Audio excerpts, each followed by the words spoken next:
Welcome to episode 39 of the Career Growth Made Easy podcast. I'm your host, Craig Ansell, and this episode is titled, What Do You Fuel Your Body With? We're just coming off of episode 38, Things That Rob Your Energy.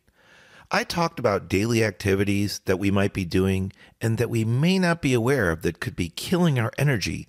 We could be sabotaging ourselves. And I gave some tips on how to avoid it and how to correct them. But for today's episode, it's not so much about nutritious meals, but more about our mental and physical health. Yes, it's important to start your day with a healthy breakfast. But after that, what's your routine like? Especially your work routine.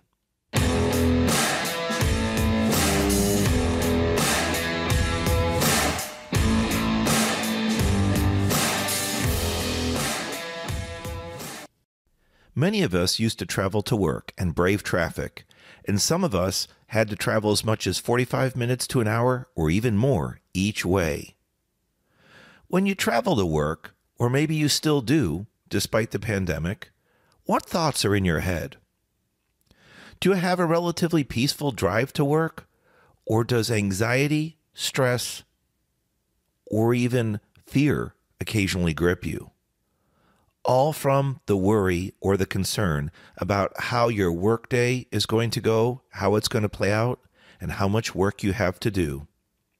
If so, you're not alone.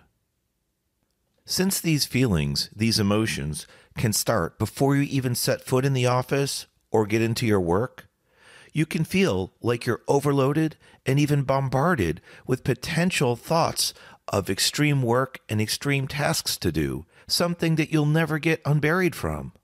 That's not fair. Let's see if there's ways to correct that. If an overload of email is waiting for you, I have great news. One of my more popular episodes, number 3, Overloaded by Email and Text, can definitely help you out. If you've ever been caught in an email volley and you're going back and forth and there doesn't seem to be an end in sight, go back and listen to episode 3. Here's 4 key things you're going to get out of that episode. 1, you'll see how to draft clear, clean emails. 2, you'll effectively learn to write questions to get a better answer rate. 3, there's better ways to handle attachments. And 4, how to significantly reduce confusion when forwarding emails. I hope those 4 tips sound great, and they should be able to help you with part of your burden with regards to overload in email, and they may even give you some of your time back in your day. In today's busy world, many of us are asked to do more and do more with less. That means we have a bigger burden, a bigger workload on our shoulders. However, we may actually become less effective the longer we work without taking breaks. It's suggested you should go no more than 1 to 2 hours, with the ideal being 90 minutes before you take a break. If at all possible, try to take a break for 5, 10, even 15 minutes. That gives you a good time to mentally recharge and fuel your body. More importantly, fuel your brain, kind of recycle it, reset it, so that you can go back to the tasks and work at hand and be more efficient and more effective. I know not everybody listening has the ability to go ahead and take a break in the middle of your workday, but perhaps you might be able to cycle the work that you're doing, kind of give your brain a mental break by going from one task or type of activity to another, even if it's for 10 or 15 minutes, just to kind of change things up. If possible, try to get a little walk-in or some fresh air, depending on your environment, and that too might help you mentally clear up and kind of reset. It makes sense that in the mornings we have stronger reserve of energy because we hopefully have gotten a good night of sleep and started off with a nutritious meal. So working 90 minutes or no more than 2 hours before break sounds ideal at this point. But things shift up in the afternoon because we start to lose some of our reserve of fuel as we get towards the end of the day. And so there's recommendations that the maximum work length should be about 1 hour before taking a 10-minute break or so. So don't forget to switch things up between the morning and the afternoon as far as your work duration and your break times. Now, what's happening in the middle of the day, typically for our lunch period? I chose years ago to actually Eat small meals throughout the workday rather than have a large heavy meal at lunchtime, and that's done wonders for me. So in place of my lunch, what I will do is exercise. I like to walk, run, and even bike ride if possible. The question, though, is, while that's a little bit about physical health, what am I putting in my body mentally while I'm on break? I love to listen to podcasts, and I really enjoy education and information. I used to listen a lot to just music such as Spotify and other services, which I still do for enjoyment, but I actually found that I was replaying the same songs over and over. I know some of us have our favorites, but it was almost like I was doing it so much so frequently that it was getting boring. I don't know if you've been there, but if you have, I think you can identify with that. So that's where my interest in podcasts came. And then I realized there's such a variety of information out there to learn from that it really became enjoyable. And sometimes when I catch on to a good podcast, I'll try to tie that into a future episode so that I can share with you something I learned to provide you with strong value. I'll close this portion about learning from a quote from a famous author named Ken Blanchard. He said, "If you stop learning, lie down. Throw dirt on me." It gives you a different perspective, right? And the fact that you're listening to this podcast is awesome. You're fueling your brain, fueling your mind with new information. And I think that's a healthy part of how we can grow. Let's switch back and talk about breaks. What do you do during your breaks? And what do you do during your lunch break? If you continue to work and power through, as they say, that can have negative effects. And if you continue to work for long periods of time without a break, they can have negative, irreversible effects on your body. You start to wear yourself down, and you can even damage parts of your brain by just working and working without stopping. Exposure to even a few days of stress compromises the effectiveness of neurons in your brain. Neurons are the cells within your nervous system that transmit information back and forth. Stress can affect an important brain area which is responsible for reasoning and memory. Have you ever gone through a really difficult time or stressful time? You might be preparing for a special report or a special meeting or have an extremely high workload, and then you start to recognize that you're forgetting things, common things. Your memory just wasn't as sharp as it used to be. This could be a reason for it. Having increased stress can cause temporary side effects such as difficulty reasoning and difficulty remembering things. Now, exposure to weeks of stress can cause reversible damage to brain cells. It's recommended that you should get some rest and recharge and even take a vacation or a break. If you don't have the opportunity to do that and you're working on a really long project and there's a lot of difficult challenges ahead, go back to what we said earlier and try to take regular scheduled breaks. Even if you just change things up a little bit, that should help as far as your mental capacity goes and give yourself just a little mental break, a little mental boost. Now, finally, I talked about possible damage to your body. Exposure to months of stress can cause permanent damage and destroy brain cells. Now, that sounds pretty traumatic, but you don't want to deal with something that is so harmful to you for weeks on end that you start to suffer with issues with memory and with reasoning, possibly affecting your sleep and affecting your personal life, where you might be a little bit more on edge or not the same person that you used to be when people talk about you or talk to you.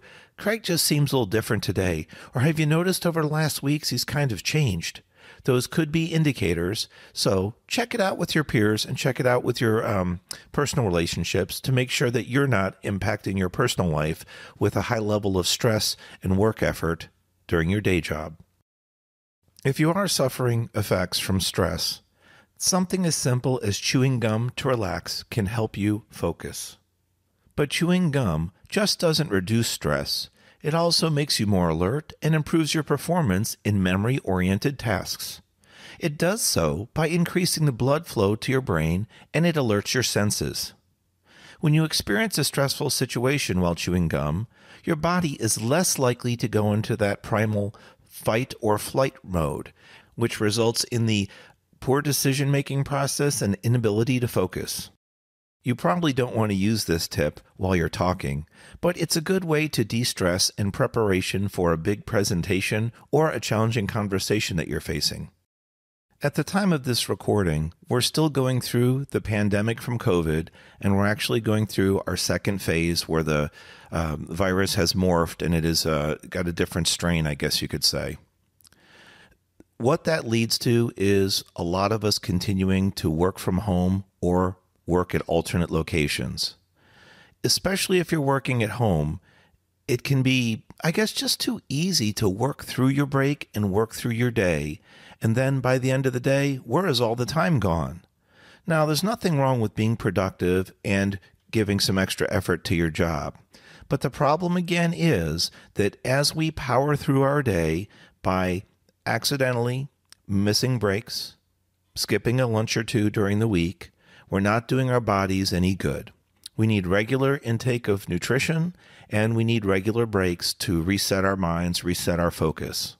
In fact, theladders.com, which is typically a six-figure and up job recruitment company, shared a study, an infographic study, that said that 81% of employees who take lunch breaks feel refreshed, invigorated, and more likely to have reduced stress. That sounds great, doesn't it?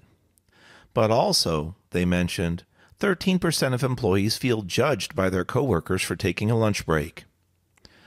I can't help you with that, except for the fact that I'd like to share that you should focus on yourself, okay?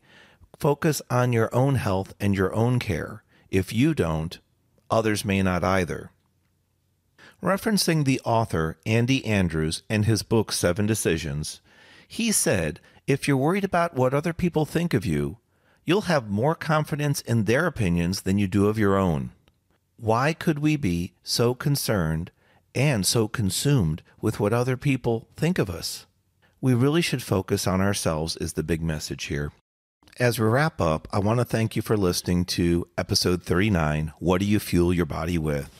Don't forget to go back to episode 3, which is titled Overloaded by Email and Text. There's 4 great tips in there about how to help you handle your email more effectively, and if done well, it should give you some of your time back in your day, almost feeling like you've got a boost in your day. I will give you a word of warning, though. If that content does start to help you, don't look for extra work right away. Go ahead and get unburied first. Get some control. Then, once you're well organized and consistently managing your email, you might want to speak to your management about taking on additional roles or responsibilities. But first, get into the regular habit of controlling and monitoring your email so that you can get some of your day back. I hope this discussion, a little bit on nutrition, but also fueling your mind and your body, has helped you. And I know I mentioned repeatedly about breaks, but that really is a key focus on what today's discussion was about. Do yourself a favor, set a reminder on your watch, on your phone, on your computer, whatever it is. Just remember to start taking an extra break or 2 a day if you haven't been, and that might just give you the chance to improve your performance, get a little bit rested in between heavy work and heavy stress days, and gain more focus and put a little bit more attention to detail. I hope you stay well and healthy during this unfortunate situation with pandemic phase 2. I wish you the best of luck with your career growth. God bless you. We'll talk to you next week.